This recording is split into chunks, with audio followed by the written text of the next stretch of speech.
اب میں بھی مطمئن ہوں، مائنی خیزی سے کہتے اسے اندر کی جانب قدم اٹھائے۔ وہ کون تھی دوست؟ برہان کے سامنے بیٹھتے دیکھ مسکان کچھ دیر پہلے لڑکی کو غصے کے ساتھ جاتے دیکھ کر بولی، ایک مجرم تھی بیٹا۔ اس کے سر پر ہاتھ پھیرتے کہا، مجرم مطلب دوست؟ وہ نہ سمجھی سے بولی۔ برہان دیکھ کر مسکرایا، مجرم وہ بیٹا جو اللہ کے احکام کے خلاف جا کر غلط کام کرتے ہیں، انہیں دنیا میں ہر مجرم آخرت میں گناہگار کہتے ہیں۔ تو کیا یہ آپ مجرم اور گناہگار ہیں؟ اس نے اتنی پیاری لڑکی کو یاد کرتے ہوئے یقینی سے پوچھا۔ کہہ سکتی ہو، اس نے کہتے ہوئے ڈنر کرنے لگا اور چھوٹی سی مسکان مایوس ہو کر سر ہلا گئی۔ اسے دکھ ہوا اتنی پیاری لڑکی کو گناہگار تصور کرتے ہوئے، پر وہ مجرم کیوں بنی دوست؟ دماغ میں آتے سوال پر اس نے لبوں کو حرکت دی، جس پر برہان نے ہاتھ روک کر اس کے معصوم چہرے کو دیکھا۔ بیٹا، عزت مجبور کر دیتی ہے کسی عورت کو مجرم بننے پر۔ یہ بات چھوٹی سی فیری کے سر کے اوپر سے گزری، وہ سر ہلا گئی۔ آج یہ میری فیری کا روم ہے۔ برہان سے ہاتھ سے پکڑ کے ایک روم میں لاتا بولا، جو ان کی غیر موجودگی میں مسکان کے لیے سجایا گیا تھا۔ بہت خوبصورت ہے یہ تو، بلو پردے، پنک کلر کی ڈیکوریشن، دیواروں پر لگے باربی ڈالز کی پکچرز، خوبصورت فرنیچر والے اس روم کو گھما کر دیکھتی اور اس خوبصورت پنک چھوٹے سے بیڈ کے قریب آئی۔ اس کے چہرے پر مسکان اور آنکھوں میں ہر ایک چیز کو دیکھنے کی ستائش تھی۔ یہ گڑیا کا گھر ہے، یہ پڑھائی کے لیے ٹیبل جو ریزو کے لیے تھی پر میری زیادہ خوبصورت ہے۔ وہ ڈول ہاؤس اور اسٹڈی ٹیبل کو دیکھتے خوشی سے گئی، یہ سب میرے لیے ہے نا، خواب تو نہیں ہے نا؟ وہ مسکراتے برہان کے ہاتھ کو اپنے چھوٹے ہاتھوں میں لے کر بولی، یہ حقیقت ہے فیری، اللہ نے تمہیں دیا ہے سب کچھ، تمہارے ماں باپ نے یہ دیا ہے، تم خوش رہو اور ان کے لیے دعا کرو۔ اس کے چہرے کو ہاتھوں کے پیالے میں بھر کر بولا تو مسکان نے بھرائی آنکھوں سے مسکراتی سر ہلانے لگی۔ یہ سب تمہارے بکس ہیں؟ وہ دیوار پر بنی چھوٹی سی شیلف کی طرف اسے لاتے بولا تو مسکان ہنستی بکس دیکھنے لگی۔ آپ مجھے پڑھائیں گے دوست؟ اور یہ سٹوریز ہیں؟ وہ پوچھنے لگی تو برہان مسکراتا سر ہلا کر اس کے لیے لایا۔ ڈریسز ہینگ کرنے لگا، باقی کی ضرورت کی چیزیں سیٹ کرنے لگا۔ چھوٹی سی فیری ہنستی مسکراتی اس کے ساتھ کام میں پیش تھی۔ وہ خوش تھا بہت، ایک انجانی خوشی مل رہی تھی اس کے ساتھ کام کرتے۔ سنو نور، سونے سے پہلے یہ برتن صاف کر دینا، داد آئے تو اسے کھانا بھی دے دینا، مجھے سر میں درد ہے، میں آرام کرنے جا رہی ہوں۔ اپنے لیے کافی پناتی نورالعین نے آسیہ بیگم بولی تو اس نے حیرت سے پہلے سنک میں پڑے برتن پھر انہیں دیکھا۔ صبح ہی بھی کچھ دن کے لیے اپنی بیٹی کے پاس گئی تھی، وہ جو ہر ماہ چکر لگاتی تھی اس طرف، اب وہ یہاں خود کو بہت اکیلا محسوس کر رہی تھی۔ تائی امی ملازمہ تو ہر روز کرتی ہے برتن، اب میں کیوں؟ اسے نہ سمجھی سے اس کے رویے کو دیکھتے کہا، بیٹا ملازمہ کی طبیعت ٹھیک نہیں، کیا ہم انسان دوسرے انسان کے لیے اتنا نہیں کر سکتے؟ بیماری میں کسی کی مدد کریں، وہ بھی اپنے گھر میں ذرا کام کر کے۔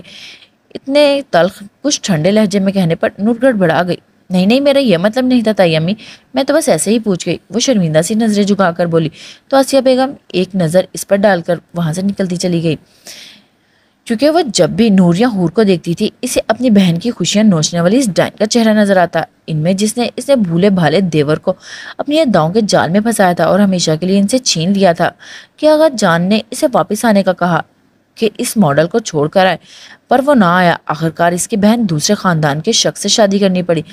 جمال علوی کے خواب توڑ کر وہ زیادہ دن زندہ نہ رہ پائی اس دنیا میں، اور اب تک یہ غم قرب آسیہ بیگم کے دل پہ چھایا ہوا تھا۔ جب وہ اسے وہ رات یاد آتی جب اس کی بہن نے اپنی جان دے دی تھی، زندگی سے تنگ آ کر اپنے پیٹ میں پلتے اس 3 ماہ کی جان سمیت اس دنیا سے چلی گئی تھی، جس کی وجہ صرف اور صرف مشل تھی، حورالعین اور نورالعین کی ماں۔ تایا ابو داد نہیں آیا ابھی تک، اس کے نکاح کو کافی دن گزر گئے تھے اور داد کو آفس جاتے ہوئے بھی وہ پوری ایمانداری اور لگن سے کام کر رہا تھا۔ کمال صاحب بہت خوش نظر آ رہے تھے اس کی محنت سے۔ نورالعین کے پوچھنے پر کمال صاحب نے جن نظروں سے اسے دیکھا وہ بے ساختہ نظریں چرا گئی۔ اب کیا بتاتی، اسے تو تائی امی نے کہا تھا داد کو کھانا دینے کے لیے، ورنہ وہ کیوں رات کے 11 بجے تک جاگ رہی ہوتی۔ بہرحال کمال صاحب نے جس طرح سے غصے سے دیکھا تھا، اس کی زبان تالو سے چپک گئی اور نظریں جھک گئیں۔ ظاہر ہے کوئی لڑکی اپنی منکوہا کے بارے میں رات کی اس پہر یوں پریشانی سے پوچھے گی، سخت نظریں تو جھیلنی پڑے گی نا۔ وہ تائی امی نے کہا تھا انہیں کھانا دینے کے لیے، تائی امی کو سر میں درد ہے اس لیے وہ آرام کر رہی ہیں۔ کھانا کھاتے کمال صاحب کے ہاتھ ٹھٹکے۔ نور ڈر گئی کہیں انہوں نے اس دل میں کمینہ کہنے پر دل میں سن تو نہیں لیا۔ تم نے دوائی دی اپنی تائی کو یا ایسے ہی بیٹھی ہو سارا دن؟ وہ کڑک کر لہجے میں گویا ہوئے تو نور کے وہم گمان میں بھی نہیں تھا وہ ایسے بات کریں گے۔ جی تائی نے کہا وہ آرام کریں گی۔ وہ ہڑبڑا گئی۔ اس کے جواب پر کمال صاحب کے ماتھے پر بل کچھ کم ہوئے تو نور نے اپنا رکا ہوا سانس بحال کیا۔ یہ کیا ہو گیا یہاں؟ وہ اس ساری صورتحال پہ اپنا خواب سمجھ رہی تھی، تبھی بازو میں چٹکی کاٹ کر کمال صاحب کو دیکھنے لگی جو ویسے ہی کھانا کھا رہے تھے۔ یہ تو حقیقت ہے نور، خود کو ہی مخاطب کرواتے بڑبڑائی۔ میں بھی کیا توقع رکھ رہی ہوں بیوقوف. اسے اپنا گزرا ہوا کل یاد آیا جب حور العین کے نکاح میں کمال صاحب نے اپنا کردار ادا کیا تو وہ خود ہی ہنس پڑی. آ جائے گا کچھ دیر میں، اور اچھی بات ہے، تم اپنی ذمہ داریاں پہلے ہی سمجھ لو، فضول سوچوں میں بیٹھ کر وقت گزارو. نور کے سر پر ہاتھ رکھ کر وہ بولتے ہوئے وہاں سے چلے گئے اور نور خاموش کچھ دیر میں وہیں بیٹھی رہی. حوصلہ رکھو نور، جب تمہاری بہن اتنا کچھ جھیل سکتی ہے تو میں تو پھر بھی کچھ حوصلہ مند ہوں، خود کو سنبھال سکتی ہوں. وہ اپنے آپ کو حوصلہ دیتی اٹھی اور ڈائننگ ٹیبل سے برتن اٹھانے لگے. باہر پورچ میں اسے دانت کی گاڑی کی آواز آئی. گہرا سانس بھر کر اس نے خود کو کمپوز کیا اور آنکھوں سے پتلی پانی کی بوندیں انگلی سے صاف کی. تھکا ٹوٹا وہ ٹائی کی نوٹ ڈھیلی کرتا آفس بیگ صوفے پر پھینک کر ایک صوفے پر اوندھے منہ گر گیا. اف اماں، ابا نے تو ساری جوانی کا بیڑا غرق کر دیا. کاش یہ منکوہا والا سسٹم نہ ہوتا. بونی تو یہ ساری تھکن میں تجھ میں اتار دیتا. سارا دن ایک ہی جگہ پر بیٹھ کر اس کی کمر اکڑ گئی تھی. وہ اب صوفے پر پڑا کشن میں منہ چھپائے اپنے خیالات کا اظہار کر رہا تھا. پانی لاتی نور لینڈ ٹھٹک کر رکی اور اس کی اتنی بے باکی پر اس کے جسم کا سارا خون سمٹ کر چہرے پر آ گیا. چاہل انسان، کیسی بےہودہ باتیں کر رہے ہو. نیچے آواز میں گھررائی. لایا گیا پانی کا گلاس اس کے اوپر ڈال دیا کہ وہ اچانک اس حملے سے گڑبڑا کر اٹھا. کیا ہوا؟ اس نے اپنے اوپر ٹھنڈے پانی پر حیرت سے نور کو دیکھا اور جو ایک خواب ہی لگا. تو تم کیا کر رہی ہو اتنی رات میں یہاں؟ کلائی پر بندھی گھڑی میں وقت دیکھتے حیرت سے پوچھنے لگا. تمہیں کھانا دینے کے لیے بیٹھی ہوں کمینے انسان. اسے بھول کر بھی اس کے الفاظ نہیں بھول رہے جا رہے تھے. وہ غصے شرم سے اس کی ناک کے نتنے پھول رہے تھے. تو ایسے کھانا دیتے ہیں نکمی عورت؟ اس نے اپنی گیلی شرٹ کی طرف اشارہ کرتے پوچھا. تو تم بھی سوچ سمجھ کر بکواس کیا کرو بےہودہ انسان. وہ غصہ پر مشکل دبا کر آہستہ سے بولی کہ تائیں اس کا کارنامہ نہ دیکھ لے وہ، اور اپنے تھکے بیٹے کی درگت پر اس کی زبردستی کلاس لیتی جیسے آج کل آسیہ بیگم کے تیور تھے. اچھا تو تم نے سن لیا میری بونی؟ اچانک اس کے دوپٹے کو کھینچ کر اپنی بھیگی گردن اور چہرہ صاف کرتے ہوئے شرارت سے بولا. اور نور وہ اس کی اس طرح دیدہ دلیری پر ساکت تھی. تم کچھ زیادہ ہی کمینگی نہیں دکھا رہے؟ جھٹکے سے اپنا دوپٹہ کھینچ کر وہ بولی تو داد ہنس پڑا. میری بونی، ابھی تم نے مجھے دیکھا ہی کہاں ہے. میں اتنا کمینہ ثابت ہو سکتا ہوں جتنا تم نے ایکسپیکٹ بھی نہیں کیا ہوگا. وہ صوفے سے اٹھتا بولا تو نور منہ بنا کر قدم پیچھے لے گئی. میں کھانا لگا رہی ہوں، آ کر کھا لو، تمہاری نوکر نہیں ساری ساری رات جاگتی رہوں. وہ واپس کچن میں جاتی بولی تو داد کے اس انداز پر نثار ہوتا کوٹ بیگ اٹھا کر فریش ہونے کے لیے روم میں چلا گیا. اسے کافی خوبصورت لگ رہی ہو، نوالا منہ میں ڈالتے اس پر ایک گہری نظر ڈال کر بولا. تو وہ جھجک گئی. داد بکواس مت کرو، کھا لو تاکہ میں برتن دھو لوں، مجھے بہت نیند آ رہی ہے. وہ سالن اس کی پلیٹ میں ڈالتی بیزاریت سے بولی. آئندہ مت جاگنا، اگر امی کہے بھی تو کہہ دے نا، میں نے منع کیا ہے. اس کے موڈ کو دیکھتے وہ بھی سیریس ہو کر بولا. شکریہ اس کرم نوازی کا. نور تنزیہ بولی تو داد مسکرا دیا. وہ میں نے ابھی کی کہا ہے، معنی خیزی سے کہتے اس نے بلو سوٹ میں سر پر دوپٹہ ٹکائے اپنی محبوب منکوہا کو دیکھا جو تپی تپی سی سیدھا اس کے دل میں اتر رہی تھی. نور کے کوئی جواب نہ دیا کیونکہ وہ جانتی تھی وہ جیسے جواب دے گی ویسے ہی بکتا رہے گا. تبھی وہ ٹیبل پر سر ٹکائے بیٹھ گئی. اسے کھانا کھاتے تکنے لگی. الف نے بھی باقی کا کھانا شرافت کا چولا پہن کر کھایا اور نور برتن اٹھا کر کچن میں آئی. ہیلپ چاہیے؟ کچن میں داخل ہوتے وہ اسے دیکھتا بولا جو تیزی سے ہاتھ چلاتی برتن دھو رہی تھی. نہیں. نور بے ساختہ اپنا دوپٹہ سر پر آگے کھسکایا. اسے الجھن ہونے لگی داد کے یوں کچن میں آنے سے. تم تھک گئے ہو، آرام کرو، کل سنڈے نہیں؟ کام میں مصروف سے وہ بولی. داد نے مسکرا کر سر ہلایا. پر اس کی تھکن سے زیادہ تمہاری خوشی عزیز ہے بونی مجھے.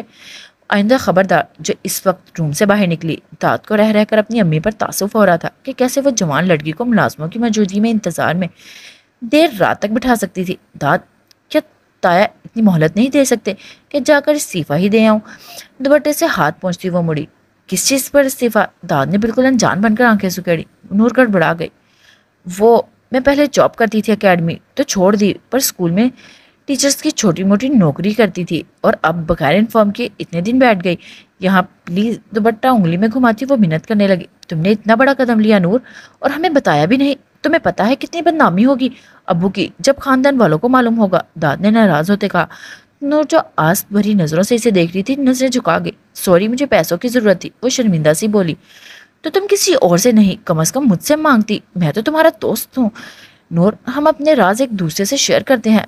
پھر تمہیں کیا ہوا؟ اسے دکھ ہوا تھا پہلے بھی اور اب یاد کرتے وہ تبھی اسے اس گھر سے جانے سے منع کرتے وقت اپنے باپ سے کچھ نہیں کہا تھا. وہ سب کچھ پہلے تھا داد. اب ہمارے بیچ کوئی دوستی کا رشتہ نہیں رہا. تم نے خود اس رشتے کو توڑا دیا تھا، یاد کرو. وہ کہتی تلخ کہتی جانے لگی اور داد نے بازو پکڑ کے اسے اپنے برابر کھڑا کیا. کیسے توڑا بتانا پسند کرو گی؟ غصہ ضبط کر کے وہ اس کی آنکھوں میں دیکھتے پوچھنے لگا۔ نور کی ریڑھ کی ہڈی میں سرد لہر دوڑ گئی اسے پکڑ پر۔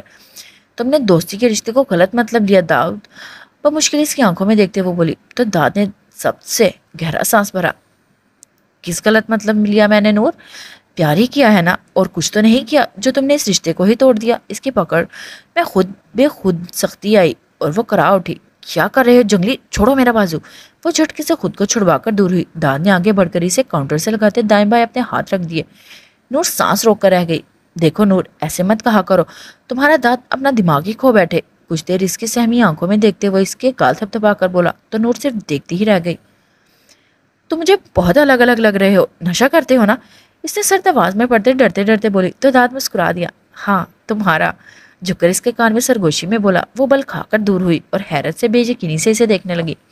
میں تمہاری شکایت برہان سے لگاؤں گی داد، تم بہت بدلے بدلے لگ رہے ہو۔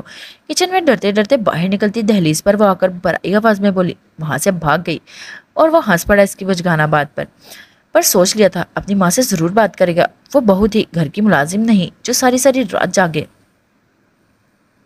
لو سنبھالو اسے۔ گارڈن میں بیٹھی ہورو لین کے گود میں اچانک ہی مسکان نے سفید چھوٹا سا پپی ڈالا کہ اس کے منہ سے چیخ نکل پڑی۔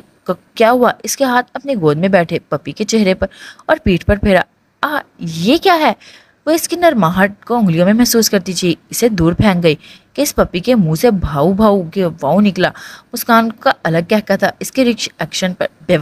بیوقوف، اس دن بتایا تھا نا پپی کا وہ۔ ہنستے ہوئے وہ پھولوں کے بیچ پڑے پپی کو اٹھانے لگی۔ کیا کتا آ گیا؟ وہ خوش ہوتی یک دم کھڑی ہوئی۔ کتا کہہ کر اس نے انسلٹ مت کرو یار، یہ کتنا پیارا ہے۔ مسکان منہ بنا کر کہتی اس کے پاس آئی اور اس کا ہاتھ پکڑ کر پپی پر پھیرنے لگی۔ واہ، اس کے بال کتنے نرم اور خوبصورت ہیں۔ اور اس کے کانوں کو پکڑ مسکراتی خوشی سے بولی۔ کیا بکواس ہے، یہ اس کے کان ہیں بیوقوف۔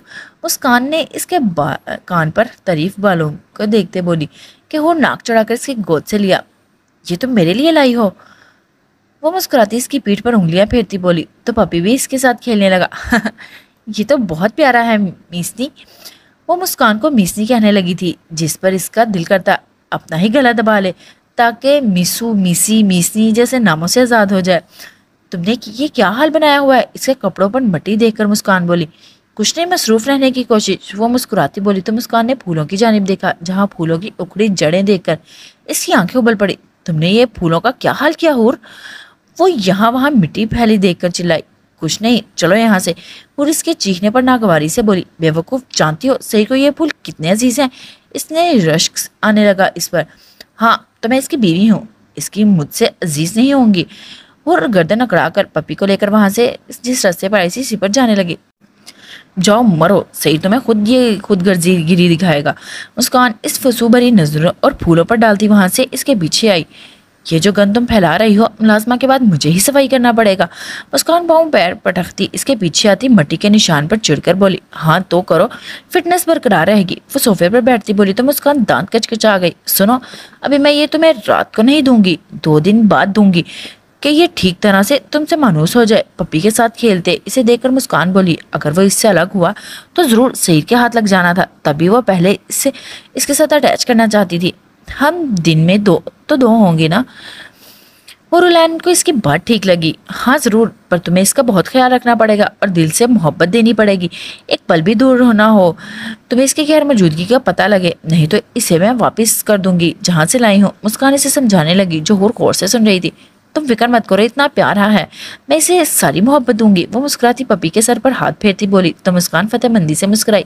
زبردست میرا بچہ، وہ بولی تو ہور نے پاسرا کا کوشن اٹھا کر اس کی طرف پھینکا۔ مسکان نے ہنستے ہوئے کیچ کر لیا۔ مجھے لگتا ہے سعید کی گاڑی کی آواز ہے۔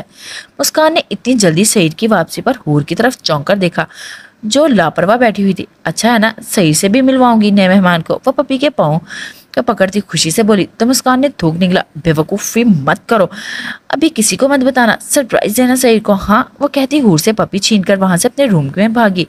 پیچھے ہور ارے ارے کرتی رہ گئی۔ اندر داخل ہوتے سعید نے مسکرا کر اس کے ارے ارے والی آواز سنی اور پاس ایسٹرے میں سگریٹ مسل کر لاؤنج میں داخل ہوا۔ کیا ہوا؟ ارے ارے کہاں جا رہا ہے میرا بچہ؟ اسے ہاتھ سے پکڑ کر اٹھاتے وہ بولا تو نظریں اس کے کپڑوں سے ہوتی سفید پاؤں پر لگی مٹی پر گئی۔ یہ کیا حال بنایا ہوا ہے نا اپنا؟ اس کے گال سے سفید بال اٹھا کر وہ دیکھتے پوچھنے لگا۔